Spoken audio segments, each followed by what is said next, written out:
GoCast no ar. E a pergunta de hoje é: você já imaginou a disputa de uma Série E do Campeonato Brasileiro? Pois é, já existe uma proposta na mesa da CBF. A competição atenderia cerca de 450 clubes de 35 a 38 datas durante a temporada. Já pensou? Vamos conversar com o Adriano Ávila, fundador do portal Futebox, para saber que proposta é essa. Eu sou a jornalista Duda Strebes e está começando agora o GoCast, o podcast da GoManage, que fala de futebol de um jeito diferente.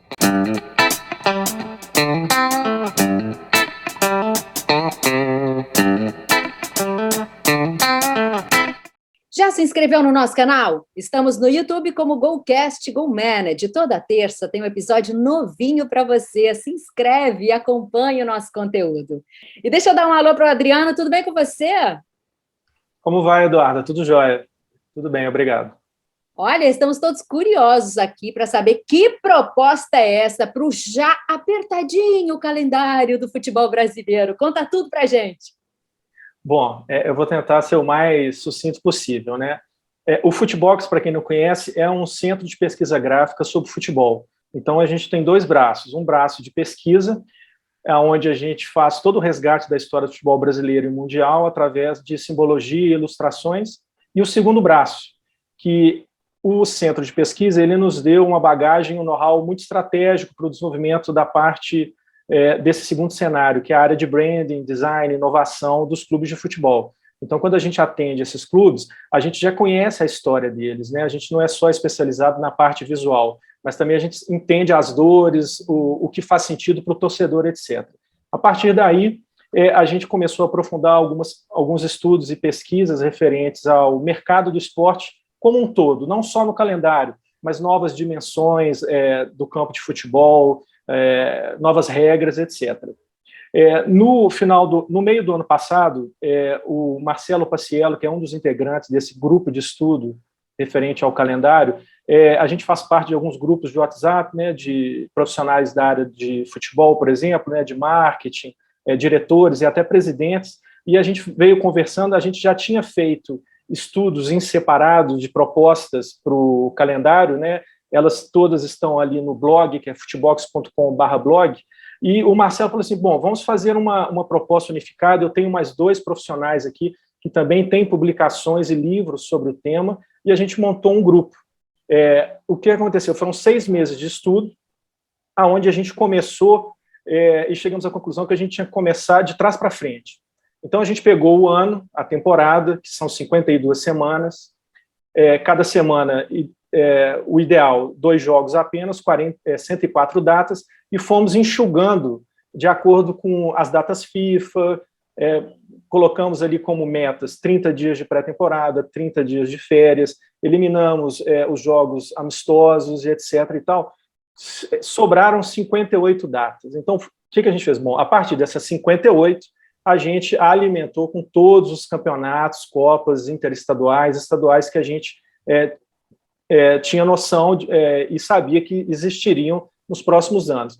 Realizamos também uma pesquisa com gestores dos clubes de futebol, presidente, preparador físico, jogador, dirigente, conselheiro, donos detentores de direitos de transmissão, stream, tudo. Porque a gente queria falar assim, bom, será que é possível a gente propor algo que atenda todos os interesses? Eles são diversos, né? Um preparador físico completamente diferente de um dono de televisão, de um dono de um canal de streaming, etc. e tal. E aí nós chegamos a essa proposta que foi endereçada à CBF no final do ano passado. A Série E foi uma solução. Por quê? Existia um número enorme de clubes que ficavam sem data para jogar. A partir de abril, maio, no máximo, eles ficavam sem atividade. Isso é ruim para o clube, para os profissionais, jogadores envolvidos, para a cidade, para o ecossistema comercial e cultural do ambiente, né? Então, a Série E, ela resolve esse problema. E dentro da proposta, a gente colocou uma no calendário gregoriano, que é o que a gente pratica aqui, e uma no calendário europeu. É importante falar que a adequação ao calendário europeu não é uma submissão à Europa.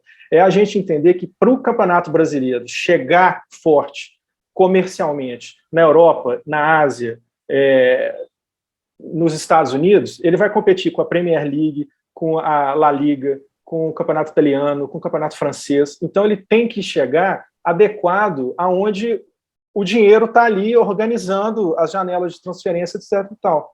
Por exemplo, um patrocinador ele vai ter a certeza que o aporte, que o investimento que ele vai fazer num clube, na primeira rodada do Campeonato Brasileiro, aquele elenco vai jogar a 38ª rodada, entendeu? Então, isso dá uma oxigenação muito maior pro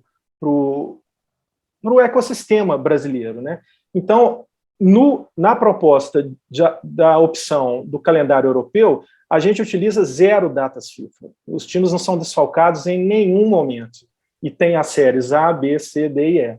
Ainda mantém os estaduais, porque a Série E ela é vinculada ao estadual. As federações têm de 6 a 12 datas para organizar os estaduais e nos entregar os determinados clubes para disputarem essas fases regional e nacional, aonde você consegue resgatar e valorizar o estadual, que nos últimos 30 anos vem perdendo muita relevância, mas ele é fundamental para a formação de jogador, talentos e craques, e para os demais clubes do Brasil, porque a gente está falando no universo de 600, aonde quase metade não joga depois de maio. Quer dizer, é muita coisa, né?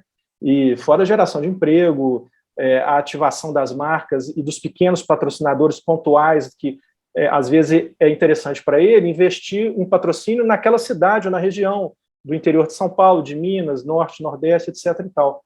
Então, a Série E é isso, ela resgata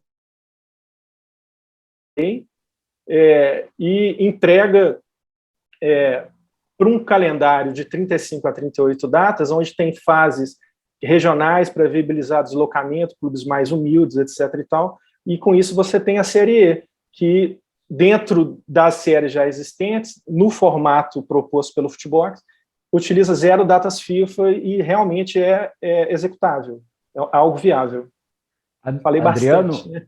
Adriano, muito obrigado por estar conosco. Norton Cop, eu falo aqui de Porto Alegre. Sem dúvida alguma, esse debate sobre o calendário do futebol brasileiro é uma das coisas mais debatidas, mais discutidas. Todo mundo acha que tem que mudar, mas realmente não muda e não acontece absolutamente nada. Então, a sensação que nós temos é que a gente fica falando para outra língua, porque não acontece nada. Mas como nós estamos aqui para discutir isso, e eu acho um tema fantástico esse, e eu li o trabalho de vocês e quero parabenizar pela qualidade do que foi feito, do que foi produzido, porque ele é profundo e traz todos esses aspectos que tu fizesse referência, mas me chamou a atenção um ponto que eu quero começar a discutir contigo. A Série C do campeonato, na proposta de vocês, ela é aumentada, ela é inchada, passaria de 20 para 32 clubes. A Série D também do Campeonato Brasileiro, hoje, ela tem 64 clubes, também aumentaria, iria para 132. É isto? Esse é o número, né? São 2 opções. É porque com a introdução da Série E, para que funcione e que não haja sobreposição de datas e nem que os clubes disputem jogos demais durante um ano ou uma temporada, nós realizamos 2 opções e elas são vinculadas. As séries C, D e E, elas funcionam juntas, porque na disputa de rebaixamento e acesso é muito importante que elas conversem. Obviamente, na Série E não tem rebaixamento. Mas a opção 1, na Série C, são 40 clubes, 36 datas. Na Série D, 112 clubes, 34 datas. E na Série E, é uma expectativa da gente contemplar 450 clubes, de 35 a 38 datas. A opção 2, ela já tem a Série C, com 32 clubes, 38 datas, a Série D com 128 clubes, 38 datas, e a Série E continua com a expectativa de abrangência de 450 clubes. Na fórmula de disputa, aqui a gente faz uma otimização dos módulos regionais, dos grupos, né, e dos playoffs, onde você tem numa fase inicial 2 jogos, onde são os grupos mais regionalizados, e depois a gente vai partindo a partir das quartas de final, um jogo, que é o modelo, por exemplo, praticado na Copa da Liga e outras Copas da Alemanha, França, etc., elas são tradicionalmente, historicamente, com um jogo. No Brasil é que a gente tem o mata-mata, que é muito legal. E todas essas séries, inclusive a Copa do Brasil, também tem esse cenário de mata-mata, mas durante a maior parte da execução e das fases eliminatórias são jogos únicos, né? Para que a gente atenda a todos os interesses e para que o futebol brasileiro consiga competir efetivamente com as principais ligas do planeta, a gente precisa fazer determinados ajustes, né? Não tem como manter uma tradição do século XX num mundo que é completamente diferente que é o século atual, de comportamento do torcedor, acesso ao conteúdo, consumo, engajamento, relação com o clube, o que é importante para o novo torcedor, muitas vezes é completamente diferente para mim, né? Eu sou de uma geração mais antiga, eu estou com 50, nasci em 71, consumi os anos 80 e 90 à exaustão, e hoje as pessoas que têm 15 anos têm um comportamento completamente distinto, né?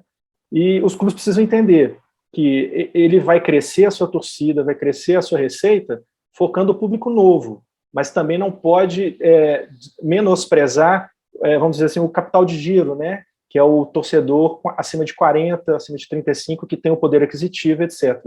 Então, é muito complexo a gente falar dessa forma, mas no passar dos slides da apresentação, e ela está disponível no blog do Futebox para download, fica muito claro, né? Porque a gente consegue visualizar isso tudo. Mas, Adriano, só para fechar, eu sei que o Luiz quer perguntar, porque me chama a atenção o seguinte, nesse modelo que vocês estão trazendo, ele realmente é revolucionário, né? E a gente sabe que às vezes as conquistas são pequenas para ir evoluindo. Haveria uma possibilidade de existir algum plano B da criação Sim. da Série E de uma forma um pouco... Porque esse problema que tu estás trazendo sobre a questão, né, de que o calendário é muito curto para a Série D e própria Série C, e que a grande maioria dos clubes de futebol brasileiro ficam completamente sem jogos, não teria algum plano B no sentido de que pudesse ser algo não tão grande, de uma mudança tão radical? Vocês teriam alguma chance? Porque, como eu disse antes, né, as coisas aqui não acontecem, elas não andam, e essa realmente é uma proposta, na minha opinião, revolucionária. Sim, olha, Norton, eu nem vejo ela tão revolucionária porque ela mantém aspectos muito importantes que a gente sabe que são valores muito solidificados na cultura brasileira, tanto na parte de business quanto na parte esportiva. Mas, por exemplo, a Série E, você fala assim, nossa, ela contempla em 27 federações. Então, a gestão inicial desses 450, ela é realizada pelas federações estaduais, que elas vão nos entregar, está disponível na proposta de 6 a 12 datas, 6 datas não se utiliza nenhuma data FIFA, ela pode contemplar até 12 datas, mas ela vai organizar dentro do que fizer sentido para ela, porque a Federação do Piauí não tem a mesma estrutura, dores ou objetivos da Federação de São Paulo, mas eles precisam entregar X clubes para as fases regionais e estaduais. Então, existe uma autonomia muito grande por parte das federações nessa fase inicial, entendeu? Que é fundamental. E, obviamente, a gente não tem a pretensão de essa proposta ser engessada e imutável. O principal disso tudo é exatamente promover o que está acontecendo aqui, esse debate, mas a partir de um estudo realizado por 4 profissionais, com uma bagagem muito grande sobre o tema, com publicações e livros a respeito disso, que, quer dizer, já é uma largada lá na frente, né? Agora, como ela está, ela pode ser implementada a partir de 2023/24. Agora, nada impede que ela seja evoluída. O ideal é que seja, né? O ideal é que ela esteja presente em mais lives, mais debates, mais programas de TV, que tenha mais acesso, mais discussão. E as pessoas precisam entender que o Brasil precisa conversar com o mundo. E o mundo do futebol hoje ele é muito ditado, já há algum tempo, pela Europa, né? Até os anos 80, a América do Sul ainda fazia frente em questão técnica, por exemplo, e tática. Hoje não. Hoje é outro futebol. né? E nós temos uma cultura e talentos que podem praticar aquele futebol europeu no Brasil, né? E fazer uma seleção brasileira forte, aproximar a seleção do povo brasileiro, que existe uma distância enorme, como nunca houve na história do país, né, etc. Quer dizer, tudo se relaciona. Todas as soluções para o futebol brasileiro passa pela renovação do seu calendário. É inevitável. Qualquer coisa, seja tecnológica, seja tática, seja de transmissão, rentável, comercialização, tudo. Tudo bem, Adriano? Tudo jóia. Beleza, bacana, prazer estar contigo aqui. Eu falo de Brasília. Né? Ótimo, estive aí, muito legal. Eu também estou aqui há mais de 30 anos. Né? A sede da nossa empresa é aqui no Distrito Federal e a gente tem uma sede também em Portugal, como o Norton te falou. Cara, parabéns aí pelo trabalho de vocês, eu também li ele todinho. Ela é genial até por ser uma proposta simples, que qualquer um pode entender claramente como ela funciona. E o legal dela é exatamente ser isso, é ela mudar o futebol brasileiro e ser uma proposta simples. Né?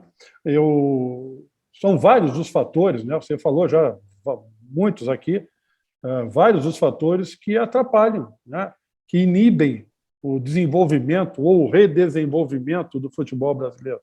E eu acho que o calendário é um dos nossos maiores inimigos, sem dúvida nenhuma. O calendário a gente tem que trazer ele para amigo.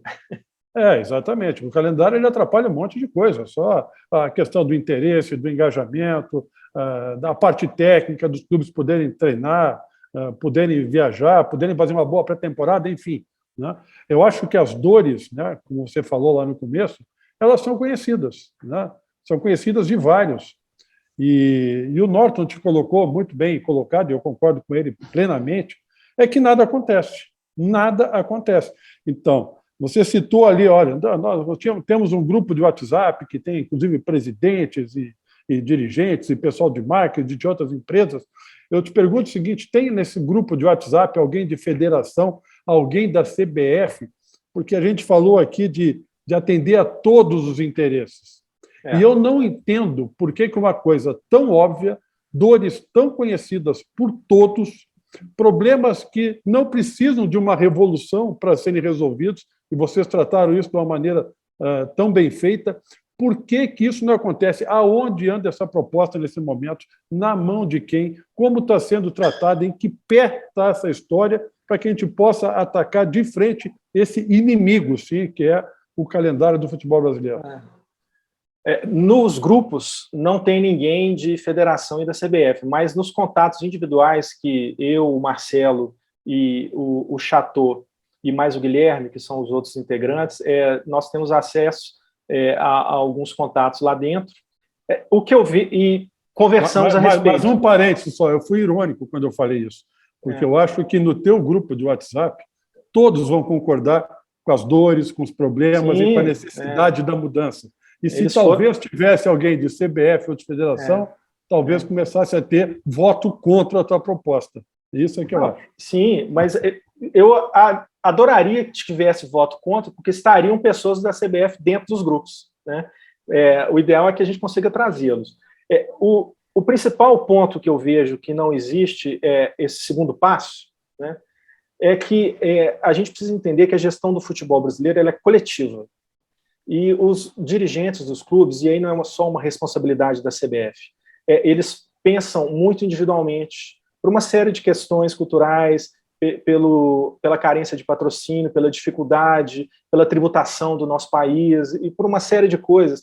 Então, isso inibe que eu consiga um pouco a cabeça, porque eu só tenho incêndios e contas a pagar e é sempre um desafio todo mês, a folha salarial, etc. E tal. O que a gente tem que conseguir, principalmente quando começarem a renovar os dirigentes, né, começarem a entrar novos dirigentes, é que eles entendam que a gestão do futebol brasileiro ela é coletiva.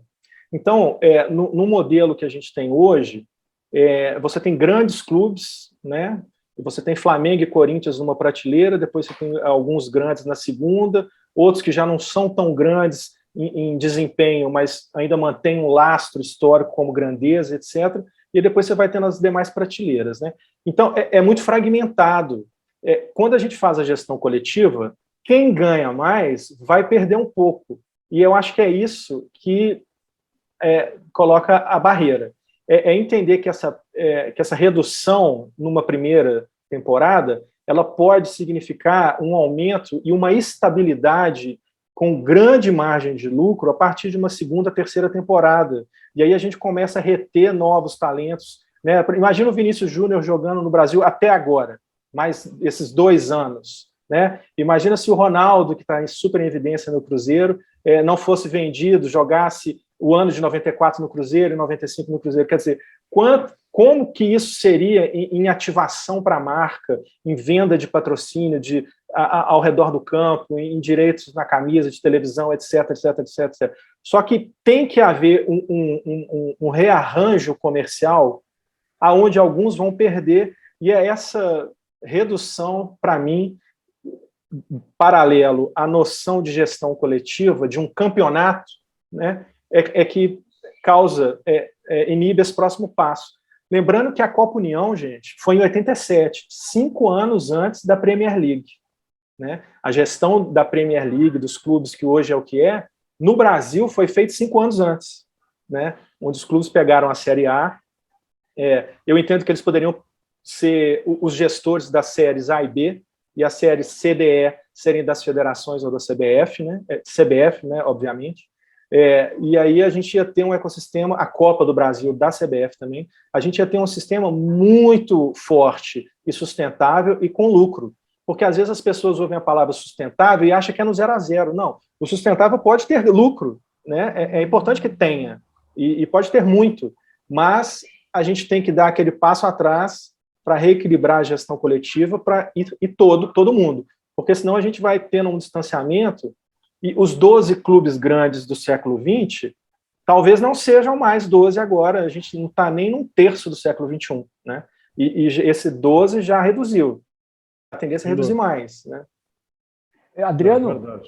Adriano, sobre isso que tu colocaste, eu estava aqui vendo uma questão. O Golcast já trouxe o presidente e o vice-presidente da Associação Nacional de Clubes de Futebol, justamente porque nós entendemos que a organização, a gestão e a união dos clubes é fundamental. Essa entidade reúne equipes de segunda e terceira divisão, certo? Eu não sei se vocês falaram com o Batistotti ou com o Edno para apresentar esse projeto, é uma pergunta que eu te faço. Uhum. E a outra é o seguinte, essa questão da relação dos clubes grandes da primeira divisão, o ano passado se chegou a falar que a Liga sairia imediatamente, e nós estamos em 22, e a Liga não aconteceu, e me parece que ela não vai acontecer tão logo, justamente pela falta de interesse dos clubes em se unirem. Então, a pergunta que eu te faço é a seguinte, num cenário caótico como é esse do Brasil, em que os clubes, cada um pensa em si, ninguém quer perder nada, em que nós já temos definido, até por contrato de televisão, o Campeonato Paulista por 4 anos, com as 16 datas já garantidas. Qual é o caminho que se vai buscar para que isso efetivamente entre na pauta das entidades, das federações e dos próprios clubes? Porque eu acho que nós precisamos trabalhar aqui, esse é um objetivo do Golcast, encaminhar juntos, né? Tentar levar essas ideias para algum lugar. Nota, o caminho é a qualificação, a capacitação dos gestores, dos dirigentes, dos presidentes. As pessoas que sentam nas cadeiras de tomada de decisão, elas têm que ter, além do amor ou da história ao clube, elas têm que ser capacitadas tecnicamente, de conteúdo, de estudo e de prática comercial em relação a isso, porque só paixão ou só ter um lastro financeiro, né, grandes empresários, mas com uma tradição de famílias abastadas que estão ali na gestão dos clubes, isso não é suficiente. Isso foi suficiente. Né? Eu tiro do meu bolso e comprei o jogador para trazer para o meu clube, aí o dirigente é carregado nos braços da torcida e tal. Isso ficou lá nos anos 80 e 90, não dá mais. O presidente de um clube de futebol, os presidentes de federações, os diretores de esporte, etc. e tal, eles realmente têm que ter um estudo de marketing, de endomarketing, do todo, né? Igual o presidente de uma grande companhia, ele tem que ser capaz de poder avaliar ali um ecossistema, um cenário macro, além da cidade onde ele está, e entender que ele precisa articular com outros clubes que são rivais, mas que são parceiros nessa hora da administração ou com uma confederação, algo que seja vantajoso para ambos. Porque o que acontece? Muitas vezes, quando os clubes se unem, a CBF é prejudicada. E eles têm que se unir para que ela também fique confortável. Eles estão no mesmo lado da mesa.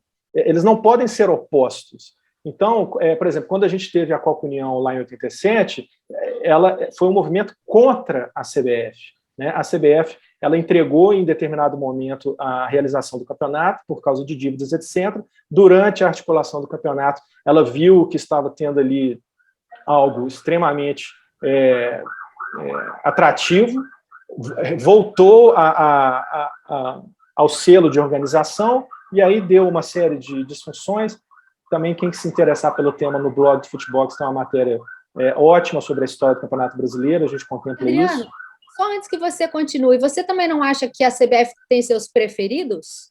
Sim, mas ela tem seus preferidos porque muitas vezes ela tem que se defender das ações. E o que eu quero, o que eu tento passar é que não existe clube versus CBF, tem que ser clube mais CBF, porque senão não vai dar.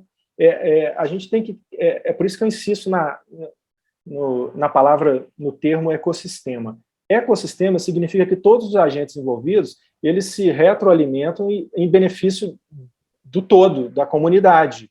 Né? Isso não é uma utopia, isso é uma realidade. Né? Para que você tenha um mercado do futebol brasileiro forte, você tem que ter os agentes desse mercado fortes em harmonia. Quem são esses agentes? Clubes, federações, CBF, diretores de transmissão, patrocinadores. Eles têm que conversar, eles não podem se sentir ameaçados, entendeu? Eles têm que se estar motivados, tem uma reunião nova, uma proposta legal, eles têm que entender que essas propostas são a favor de algo maior. Mas Adriano, tu falou uma frase aí que me chamou a atenção e eu não quero esquecer da frase. Você disse que quando os clubes se unem, a CBF é prejudicada. Ela se sente. Ela se sente. Ou se sente, talvez. Melhora muito. Colocando se sente, melhora tudo. Muito, porque não necessariamente é prejudicada. Mas, mesmo que ela só se sinta e não seja, me mostra que não há um entendimento de que existe uma coisa chamada, um negócio chamado futebol, e que clubes fortes é bom para todo mundo, inclusive para a CBF. Se uma confederação brasileira forte, que cuide bem de uma seleção, que cuide da regra, do calendário, não sei o quê, é bom para todo mundo, eles não pode haver o sentimento de que quando uma coisa é boa para Flamengo e Corinthians, é ruim para o Palmeiras, e quando a coisa é legal para a CBF, é ruim para o clube, quando é bom para o clube, é ruim para a CBF. Então, eu acho que nós estamos muito longe de entender o que é. Que negócio é esse que nós estamos inseridos, chamado futebol? E esse sentimento é real, Luiz, porque, por exemplo, por que a seleção está tão longe do torcedor? Porque toda vez que ela joga, ela desfalca o clube do coração do torcedor. Né? Eu sou de uma época em que era um valor... E também porque talvez ela já não seja mais a seleção brasileira, seja o time da CBF. O time da CBF. Porque esse sentimento o torcedor também tem. Nos anos 80 tirando o Norton, que é fã da CBF, o resto ninguém gosta. Mas aí que está. Não, agora eu... Direito de resposta. Agora é direito de resposta, por favor. Não, é para ajudar. Falou em CBF, ficou todo mundo nervoso aqui. Essa aí me pegou foi no fígado, eu senti. Eu, inclusive, gosto tanto da CBF que eu torço para a seleção holandesa, mas tudo bem, vamos deixar assim. Mas, veja bem, a CBF ela precisa mudar isso, né? Porque ela é a Confederação Brasileira de Futebol, né? E a gente foi entrando ano, saindo ano, década e tal, e ela foi se tornando algo que ela foi perdendo o valor, né? A CBF virou refém, né? A CBF virou refém. Assim, eu acho muito legal o que você fala, assim, de união, é algo que a gente traz muito para o Golcast aqui, né, Adriana? Essa coisa dos clubes se unirem, de olhar para o outro como algo maior, do futebol crescer, evoluir, enxergar essas inovações que você enxerga. Mas muitas vezes a gente para realmente nos preferidos que eu falei ali, né? Quer dizer, interessa para quem exatamente? O dia que a gente tiver essa união de pensamento e de que todos ganham e todos crescem, talvez a gente possa realmente pensar algo maior. Mas, por enquanto, o que a gente enxerga é realmente favorecimentos, a regra vale para mim, para o outro não. Aí é mais difícil realmente, né? Então, isso tem muito a ver com aquilo que a gente estava comentando há pouco tempo, que é a qualificação das pessoas que sentam nas cadeiras X de CBF, federações, clubes, etc.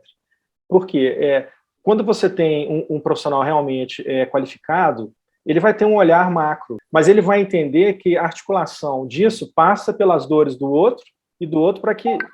Por exemplo, o Campeonato Brasileiro, ele é um produto coletivo, né? Você imagina a força do campeonato se ele fosse negociado, o bloco Campeonato Brasileiro, para saber quem vai transmitir, quem vai patrocinar e etc. E uma vez sendo isso, e retendo os jogadores e tal, imagina a audiência de quem pagou para transmitir esse bloco, e não o clube tal. É óbvio que pode ter segmentação, né? As TVs dos clubes, por exemplo, você pode fazer uma transmissão e uma gestão de nicho, mas você pode comercializar o campeonato coletivo como um todo, né?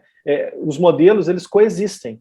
Você só precisa adequar num universo de 58 datas, onde os clubes vão jogar em média 65 partidas, vamos dizer assim, quais partidas ele pode colocar ali na TV dele, quais partidas obrigatoriamente tem que ser dentro da comercialização do pacote completo. Quer dizer, existe espaço para todo mundo, só que demanda você sentar na cadeira, abrir o calendário e fazer toda uma negociação, uma análise, algo que demanda fosfato e paciência, né?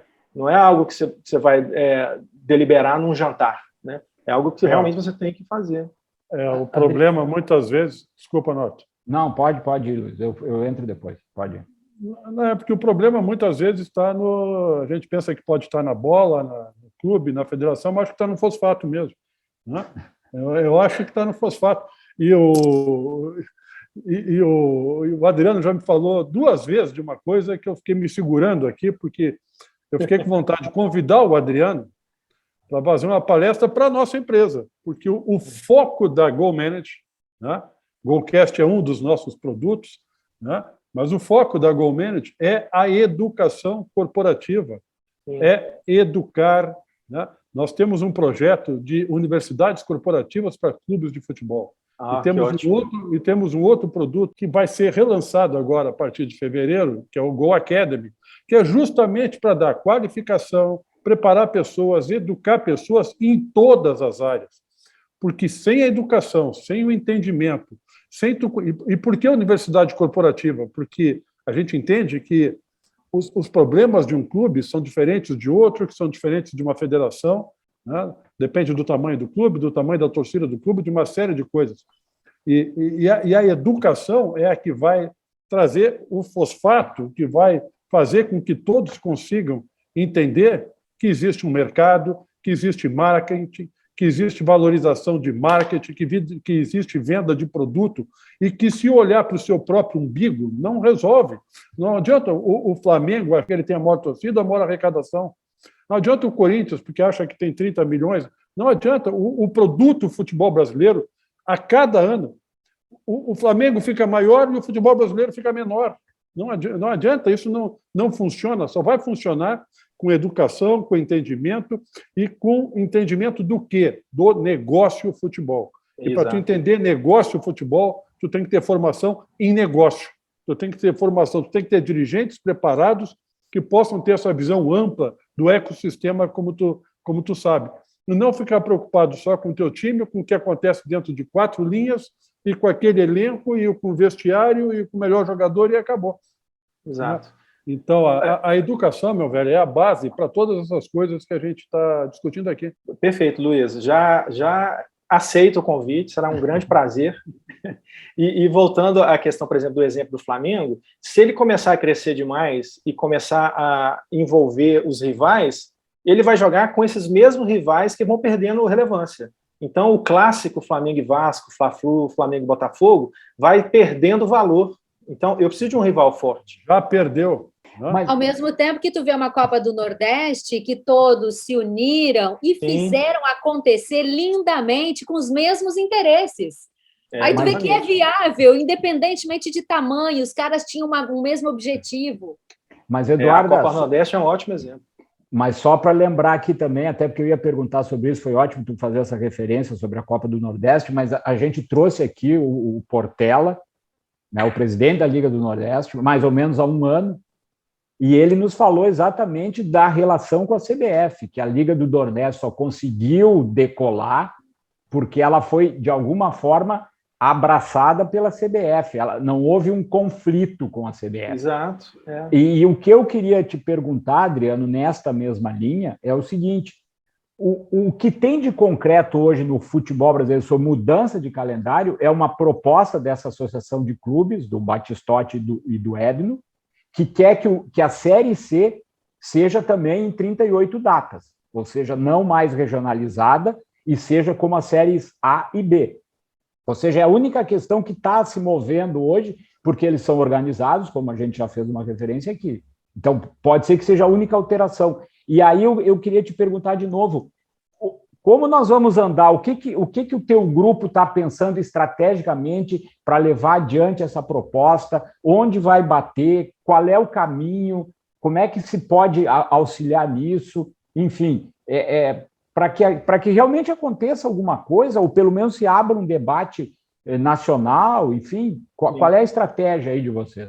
Tá, só respondendo, na proposta do Futebox, nas opções 1 e 2, uma opção são 36 datas para a Série C e a outra opção são 38 datas para a Série C. Então, ela estaria equilibrada com essa outra proposta, né? E a ideia mesmo é que, de repente, elas sejam confrontadas mesmo, né? Confrontadas no bom sentido, claro. Para que daí saia uma terceira proposta, né? Quanto mais debater, melhor. E isso também já é a resposta, né, da sua pergunta.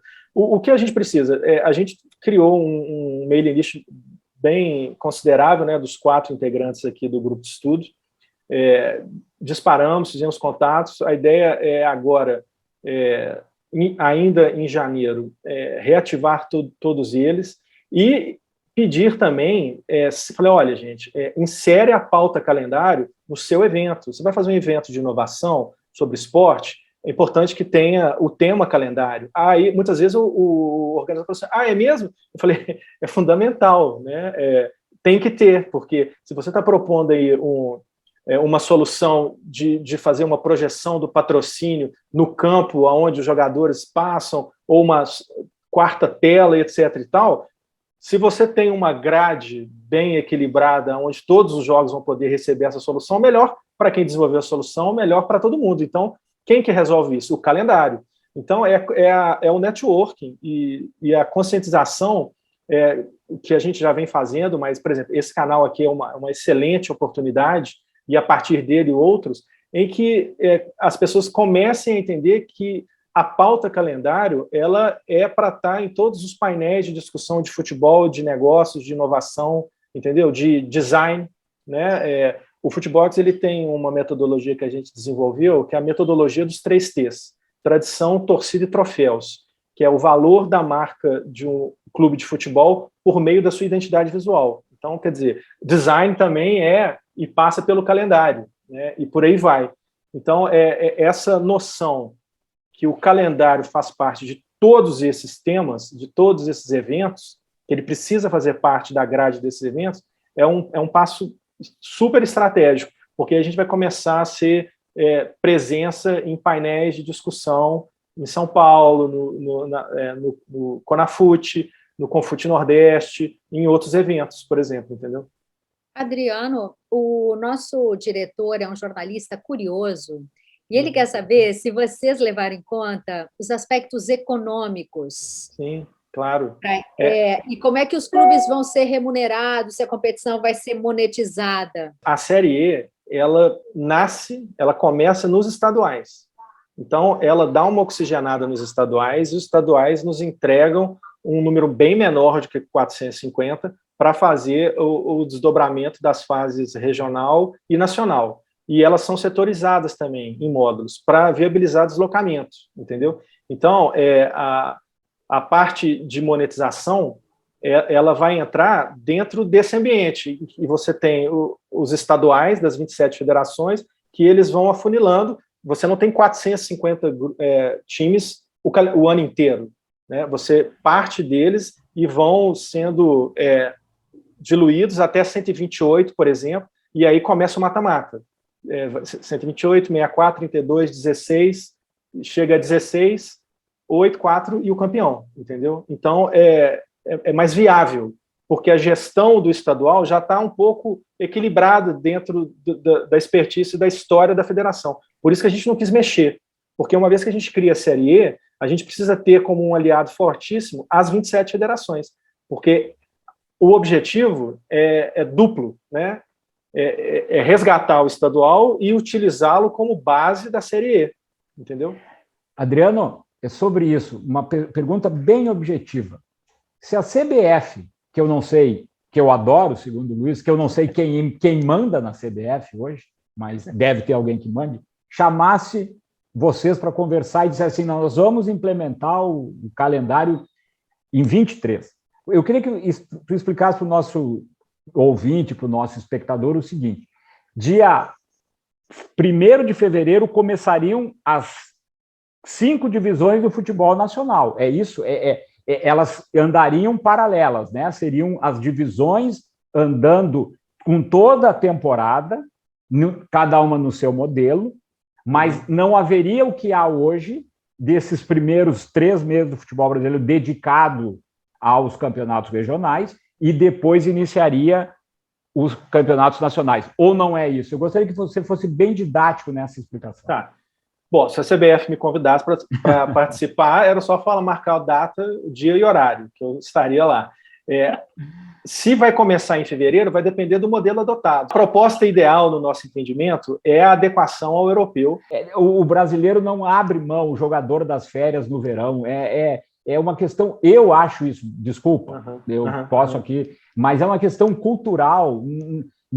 Eu me lembro que houve uma revolução quando se estendeu o Campeonato Brasileiro em dezembro. O ano passado, com o episódio da pandemia, também houve um problema sério por causa do calendário. Enfim, eu estou te falando assim, perguntei em termos do calendário normal hoje do futebol brasileiro, porque, enfim, mas fique à vontade aí, desculpa. Sim, não, por nada. Norton, eu fico com a tendência de achar que tem que mudar para o calendário, formato calendário europeu, mas fico com a vontade também de dizer que o jogador é apenas um player dessa história. E que ele não tem que ter a última palavra. Eu fico achando isso. Né? Sim, o jogador, ele é o cara que é empregado e vai receber, e é a profissão dele, e ele tem que submeter a regra, como todos nós fazemos. Sim, mas claro. A única reivindicação, a única não, exagerei, mas é uma reivindicação que eu acho justa, porque na Europa, né, o verão é no meio do ano, né, e é legal tirar férias no verão e não no inverno. Né? Outra coisa, as férias escolares e as universidades na Europa também é no meio do ano, tudo é no meio do ano. Então, tu inverter o futebol aqui no Brasil é chegar para o jogador e dizer o seguinte: olha, tu só tira férias no inverno e tu só vai. E quando teus filhos estiverem de férias, tu não vai estar com eles, não. Eles vão viajar com a mãe e tu fica em casa. Mas Luiz, não é só para o jogador, eu falo para o nosso modelo de vida, para o torcedor também. A Inglaterra tem uma tradição de 150 anos do Boxing Day, lá do dia seguinte. Isso no Brasil não vai pegar nunca. Mas eu concordei contigo nisso. Acho que exatamente. Essa reivindicação ela é justa. A reivindicação é que eles querem entrar no teu grupo de WhatsApp, Adriano. Eu já vi. Não, serão inseridos. Não tem problema. Olha só, gente, a gente não pode cair também na armadilha da gente entender que o novo torcedor, ou novo investidor, patrocinador, que vai ter menos de 35 anos e vão ter... eles já estão inseridos nesse ambiente que para nós pode ser estranho, né? Das férias em junho e julho. Às vezes existem alguns mitos que ele realmente se provam realidade, mas é a pequena minoria, né? E a maioria dos mitos realmente são mitos, né? E aí você olha assim, mas jogos no verão são muito calor, etc, etc e tal. Na proposta, a gente ainda sugere uma grade de horários para jogos fora do período de verão e jogos no verão, né? Não no horário de verão, jogos no verão. A gente sugere isso ainda. E ainda com datas onde pode relocar jogos da Série A, se necessário, alguma eventualidade, pandemia, etc. A gente tentou ser o mais abrangente possível.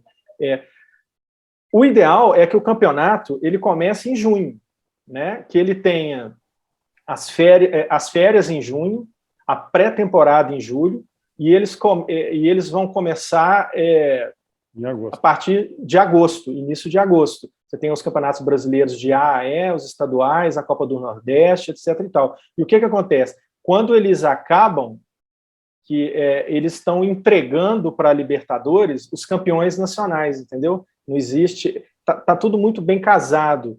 Se não me engano, a tela 57 da apresentação é o cronograma, né, o infográfico do calendário disponibilizado. Ali você tem tudo bem articulado e as férias em junho, né, no meio do ano. E você também tem as janelas, aonde param as competições continentais de dezembro a janeiro, né, onde tem ali um respiro, né, vamos dizer assim, para as competições nacionais. E o que é mais interessante, a fase final das competições continentais são o turno do campeonato nacional, né? Então você tem tá tudo inversamente proporcional, e isso é bom, porque quando você está no turno do Campeonato Brasileiro é o afunilamento da Libertadores, entendeu? Tá bem, Adriano, eu acho que a gente, né, já até conversou bastante coisa. A Argentina tentou, a Argentina faz um calendário adaptado à Europa, que também não trouxe lá grandes revoluções no futebol argentino, né? O futebol argentino para 2 vezes, para em julho e para nesse período de verão, né? Enfim, mas assim, eu vou te perguntar novamente para que a gente possa ser claro com o nosso... Se a gente considerar o modelo hoje do calendário, né? Hoje o Campeonato Gaúcho, aqui, eu estou em Porto Alegre, o Luiz está em Brasília, a Eduarda está em Porto Alegre, tu estás em Minas. Os campeonatos mineiro, de Brasília, gaúcho, começam 20, 22, 23 de janeiro, ou 26 de janeiro, certo? Neste modelo, começariam nessas datas, ou em fevereiro, sim, os campeonatos nacionais. Sim. E os campeonatos estaduais, as Copas, seriam durante a semana, invertendo essa lógica. É isso na forma, né? É possível também, né? O grande trunfo do calendário europeu é que a gente utilizaria 0 datas FIFA. E nesse modelo gregoriano, que é o nosso atual, se não me engano, a gente utilizaria 4 datas FIFA. Tá. Mas, assim, em termos do que é hoje... De aplicabilidade é possível. Todas as duas opções. Mas mudaria hoje essa... Porque, assim, hoje está muito... Começa com os regionais ou os estaduais e depois vai para os nacionais. Na proposta de vocês, eles andariam juntos. O que eu acho uma proposta, para mim, muito interessante e que todos defendem, né? Que o Campeonato Brasileiro da Série A tivesse os tais 10 meses, né? Isso acho que é um consenso, mas que não se consegue chegar nele, né? Eu acho que tem o grupo aí, deve ser um consenso os 10 meses de Campeonato Brasileiro, né? De agosto a maio, né? E os estaduais vão de agosto a dezembro, junto com as competições interestaduais, né? Copa do Nordeste, Copa Verde, e a gente ainda cria a Copa Sudeste, que é para contemplar aquele nicho de 600 clubes iniciais, né, que vão sendo desmembrados, e elas estão também paralelas aos estaduais, mas em datas distintas. E a Copa do Brasil começa ao término dos estaduais e dos interestaduais, né? Todo esse modelo ele pode ser aplicado tanto no gregoriano quanto no europeu. Mais uma vez, defendemos sempre a adequação, porque é o seguinte, a gente vive num planeta, é um planeta, não tem o planeta Brasil e o planeta resto do mundo, né? E o futebol, as transações comerciais, elas são globais. Então, se a gente tem um país fora dessa dinâmica, cada ano, cada temporada que passa, ele vai sendo mais prejudicado, ele vai ficando mais longe, vai ficando mais difícil renovar patrocínio, reter jogador, vai perdendo audiência. Eu tenho aqui um sobrinho, ele tem hoje 20 anos. Quando ele tinha 18, ele é atleticano doente. E a minha esposa foi para a Inglaterra com as amigas fazer uma viagem de turma, e ele pediu a camisa do Chelsea, que é azul. Isso, para a minha geração, é inimaginável, né? Um torcedor atleticano pedir uma camisa azul de presente. Então, se a gente não entende esse novo torcedor, se a gente não está inserido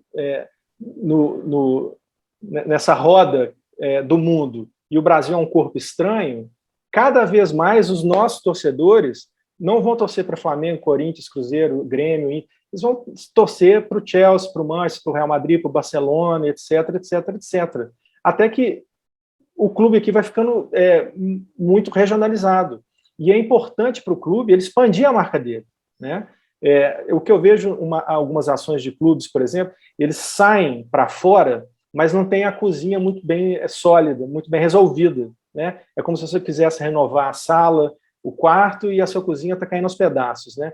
Então, quando o clube quer internacionalizar a sua marca, ele precisa ter um calendário sólido aqui. O calendário é a espinha dorsal de tudo que acontece e que se chama futebol. Adriano, eu vou te convidar para fazer outra palestra aqui para a minha empresa também. Você já falou da questão da educação e agora você respondeu a que seria, acho, a minha última pergunta, né? Eu entrei no site, no portal Futebox, li ali sobre os 3Ts. E você fala muito de marca, isso tudo está muito ligado à marca, que vocês, né, chamam corretamente de um ativo estratégico e que tem que ser gerido com o objetivo de capitalizar, de trazer dinheiro. E a minha pergunta é exatamente isso, sobre internacionalização. Eu, quando fui dirigente de um grande clube, eu desenvolvi um projeto de internacionalização desse clube, né? Internacionalização não se faz. Aí teve discussão, teve um monte de coisa. Era gente da imprensa dizendo que eu era louco, que tinha que treinar no interior do estado, porque essas coisas todas, né? Mas a gente tem que ir para fora. Nós temos que colocar a nossa marca lá fora, né? A gente tem que expandir isso, né? Eu defendo isso. E também não achava, era um projeto de 3 anos, e eu dizia, não é em 3 anos que ninguém vira uma marca global. Nem clube de futebol nenhum, nem empresa nenhuma. E ser global não é fazer um amistoso lá fora, não é jogar uma Florida Cup, é muito mais do que isso. Era um projeto muito mais abrangente do que isso, de internacionalização de marca. E eu ia te perguntar exatamente sobre isso, porque você disse que eliminou todas as datas de amistosos e coisas, mas preservando uma pré-temporada de 30 dias. Pelo menos 30 dias, você tem condição de fazer isso. Demais. E aqueles dirigentes que têm que estudar e aprender um pouco mais para saber que fazer uma pré-temporada e trabalhar a tua marca lá fora não atrapalha a preparação do clube, muito antes, pelo contrário, que tu vai treinar em lugares maravilhosos, com uma super estrutura, e tu vai, em vez de fazer amistoso contra o time da polícia, né, ou do sindicato, não sei de onde, tu vai jogar contra uma outra equipe da Europa, um outro futebol. Isso tem que acontecer e tem que sobrar data para isso. Mas alguns acham que isso era doideira, tanto é que poucos fazem. Este projeto que nós implementamos no clube, no ano seguinte, não vamos para lá, vamos ficar aqui, talvez porque tinha sido gerido e proposto por uma gestão politicamente antagônica ou coisa parecida, que o valha, né? Não importa, não quero entrar nesse mérito, mas, cara, essa cabeça tem que ser aberta para a gente educar, formar, fazer, claro, ir para o exterior. Senão a tua marca não vai se desenvolver, tu não vai conseguir jamais comparar a tua marca com o Chelsea, com o Bayern de Munique, seja lá com quem for, se tu só ficar jogando no interior do Rio Grande do Sul, jogando nova de Patos de Minas ou coisa parecida. Rapaz, não tem isso. Né? Como é que o Atlético me faz um esforço para trazer um monte de gente que trouxe, o Flamengo, o Palmeiras, e fica jogando só contra o União de Araras e não sei mais quem? Com todo respeito a esses clubes, e que a gente respeita, isso importa, e tu está te importando, que tu está trazendo todos eles para um calendário que dá valor, né? e sustentabilidade a todos eles. Né? Mas, cara, me empolguei aqui para o assunto que me empolga. E ainda só dentro desse assunto, um equívoco que acontece muito quando o clube, principalmente brasileiro, vai para fora, é que ele vai e leva um terceiro uniforme para jogar fora do país. Era hora dele levar o primeiro uniforme. Né? O terceiro uniforme você apresenta para o seu torcedor no seu estádio. Se você vai fazer uma excursão na Europa, nos Estados Unidos e tal, você tem que ir com o seu uniforme principal, que é o seu símbolo, sua identidade maior. E isso é algo que é muito praticado pelos clubes brasileiros. Né? Eles vão disputar uma competição internacional e criam um uniforme ou utilizam um terceiro uniforme para essa excursão, aonde, falando sobre branding, né, ele teria que usar seu uniforme titular, né, o escudo principal. E as variações, né, a extensão dessa identidade, ele ativa com o seu torcedor. Exatamente, perfeito, sem dúvida alguma. Muito bom isso. E, se tu viajar, Adriana, eu não vou te pedir camisa, não, se a tua esposa viajar, porque a minha é sempre vermelha. Eu tenho um time só, eu sou das antigas mesmo, eu não troco por nada. Ótimo. Que legal te ter aqui com a gente, hein? Olha, parabéns aí, que estudo aprofundado, que oratória maravilhosa, parabéns aí pelas tuas explicações, foi muito bacana mesmo, né, meninos? Gostamos muito. Excelente, muito obrigado, Adriano. E conte com o Golcast aí para, se a gente, né, puder levar adiante aí essa ideia do calendário, discutir, fazer um outro programa aí no futuro sobre esse tema. Eu concordo contigo, Adriano. Acho que o futebol brasileiro passa pelo calendário. Ele é um assunto que todo mundo fala, todo mundo critica, mas ninguém faz nada. Vocês fizeram. Parabéns. Parabéns, Adriano. O futebol brasileiro passa por isso, sim, passa por calendário. Eu disse no começo do programa, um dos maiores inimigos do desenvolvimento do futebol, mas passa por coisas que tu falou e que a gente defende aqui com muita força. Educação, internacionalização. Parabéns pelo teu trabalho e, como o Norton falou, conta com a gente. Gente, eu agradeço muito a oportunidade. É muito importante a gente debater em programas com o nível que vocês têm, né, o nível intelectual, o nível de audiência. Fico muito feliz e muito grato pelo convite. Estou à disposição para a gente participar de vários eventos remotos, físicos, sobre calendário, sobre identidade visual, sobre tudo que for relevante sobre futebol. Que legal. E quando o telefone tocar aí com novidade, nos dá um toque que tu volta aqui para falar, tá bom? Claro. Se o telefone vibrou aí, avisa a gente que tu volta aqui no Golcast para dizer como vai ser essa super novidade. Obrigada, Adriano. Esse foi o nosso Golcast, o podcast da GoManage, que fala de futebol de um jeito diferente. Olha só quanta novidade. Sempre terça-feira tem um episódio novinho para você. Se inscreve lá no nosso canal. Estamos como Golcast, GoManage no YouTube e também nas principais plataformas de áudio. Um beijo e a gente se vê.